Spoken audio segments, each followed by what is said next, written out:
is the impact that it actually does have. And we have actually a former student with us today, Rachel.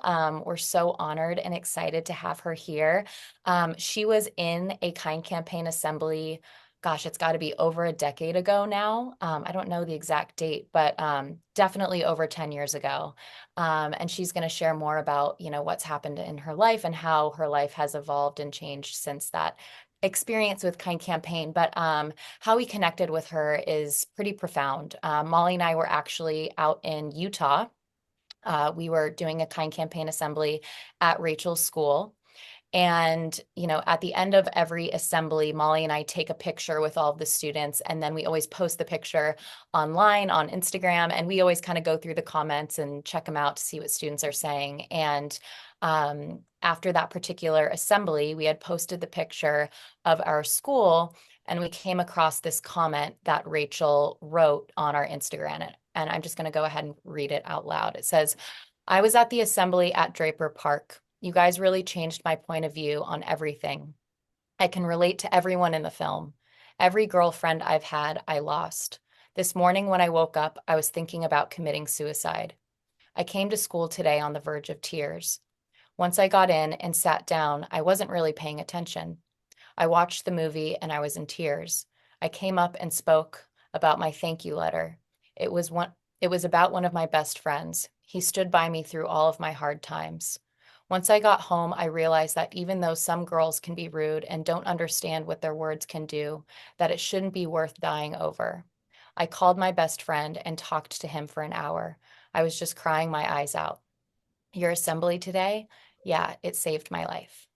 So, I'm like feeling that right now. Um, Obviously, like reading something like that, we were like, wow. And we immediately reached out to her and really started this relationship that still 10 years later we have with Rachel. We were able to connect with her after the assembly, and make sure that she was okay. And from there, we just continued to connect with her and talk with her and make sure she felt like she had the support she needed, all the way up until she graduated, when Molly and I actually received invitations to her graduation. And it's just been such a beautiful relationship, and is an example of um, really like the impact of this programming. Like, we have seen and witnessed and encountered versions of this story so many times over the last 15 years. And so, yeah, we're so happy to have Rachel here, and would love for you to hear a little bit from her about her experience. So thank you for joining us, Rachel. We love you.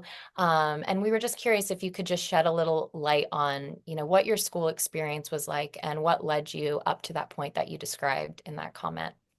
Yeah, absolutely. I'm so excited to be here.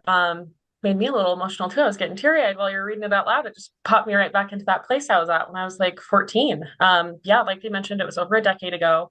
When I was in elementary school and middle school, I had bustling friendships. I had all of these really close female relationships in my life. And then I hit my freshman year of high school and everything changed completely. All of my closest friends just completely had turned on me and were beginning to bully me really intensely over social media, in person, behind my back. It was altering not only my day to day life, but just my true perception of myself. I always say, you watch in movies when kids would eat in the bathroom because they don't have anybody to sit by. And I remember watching it as a kid thinking, like, that seems pretty dramatic. I don't know who would be doing that, until it was me. I was the kid. I was sitting in the bathroom. I didn't have anybody to eat with. I was just hoping all day long to find any kind of human connection, and I didn't.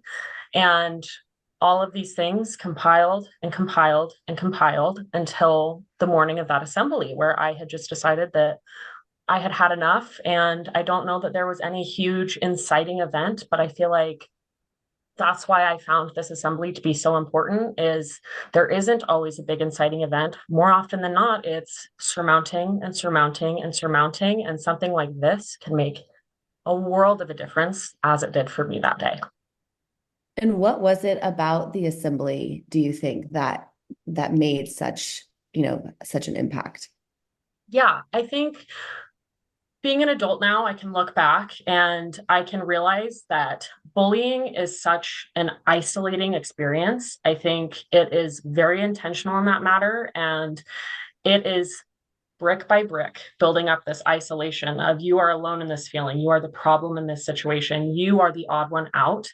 And entering into that assembly, it wasn't even like it got taken down brick by brick. It was like someone hit the wall with like a wrecking ball of realizing that I'm not alone in this experience. There are so many people in this experience that are feeling the exact same things that I am. And the biggest portion of it that was crazy and just altered my whole perception was seeing all of my fellow female classmates go up and just express the most raw vulnerability of situations that they were having, where I was like, oh my God, not only are other people across the country having this happen, but people in my own school, people that I see in class every single day, are having these same problems and facing these same issues with other people that I know. And it just completely tipped my world on its axis. So I think that Kind Campaign really does break down that brick wall of isolation and feeling like it's just you.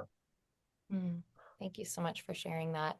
And how do you feel like that day, like the assembly and kind of your takeaways from it ended up kind of changing the trajectory of your life and what you're doing today? Yeah. I mean, my God, I truly don't think I would be here without it. I don't think that's an exaggeration to say in the slightest.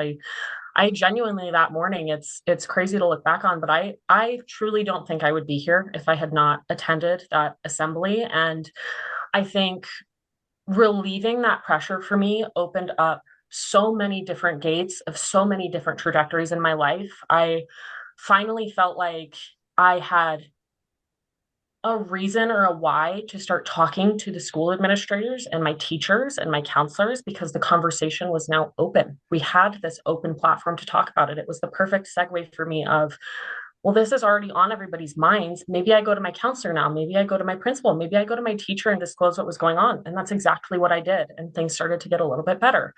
I started having that conversation. I felt more comfortable going home and telling my family that I was experiencing these things. And relieving that pressure just got better and better and better. And I slowly started to find purpose again. And my grades started to go up again. I graduated, and it really just was an up and up from there. Obviously, you still struggle with these things. It doesn't immediately take the pressure away, but my God, did it open up the place for me to actually have the conversations and feel like people were listening and cared. It made the world of the difference as well to know that my teachers and my school administrators wanted us to have that content and put the assembly in our school. That made me feel as though they do care about these issues and this is a safe space for me to talk about it.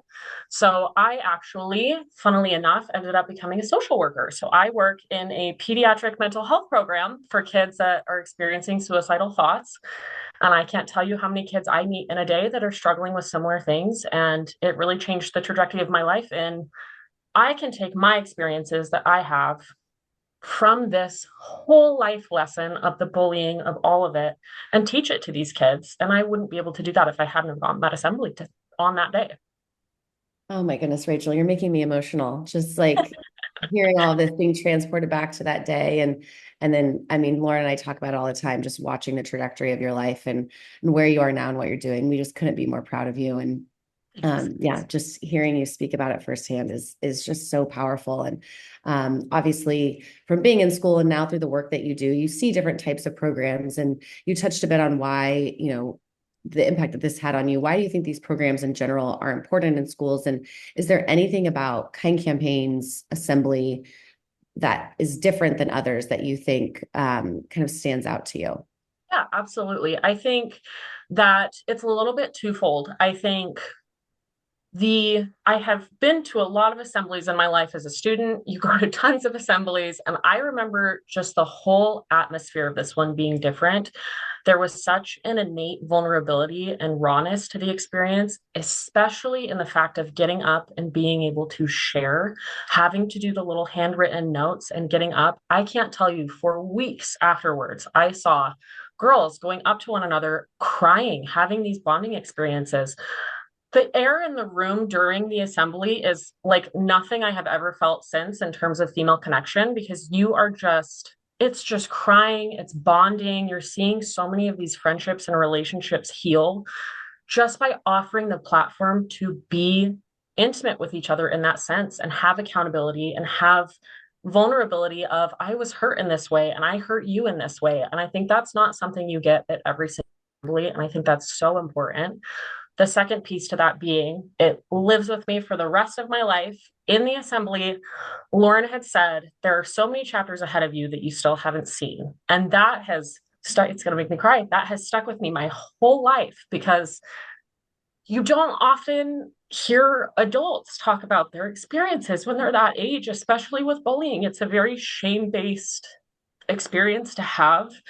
And so having adults come and speak about that experience and remind you that there's so much life that you have afterwards and so many people you're going to meet that you still don't know about, it just really offered a sense of hope that I think is so invaluable and needs to be given to other children. And I just can't express enough what an impact it made on not only me, obviously, but the other kids around me. It really made waves for a very, very long time. And we talked about that assembly for a long time afterwards. Mm. Thank you so much, Oh. Rachel. Got very emotional there at the end.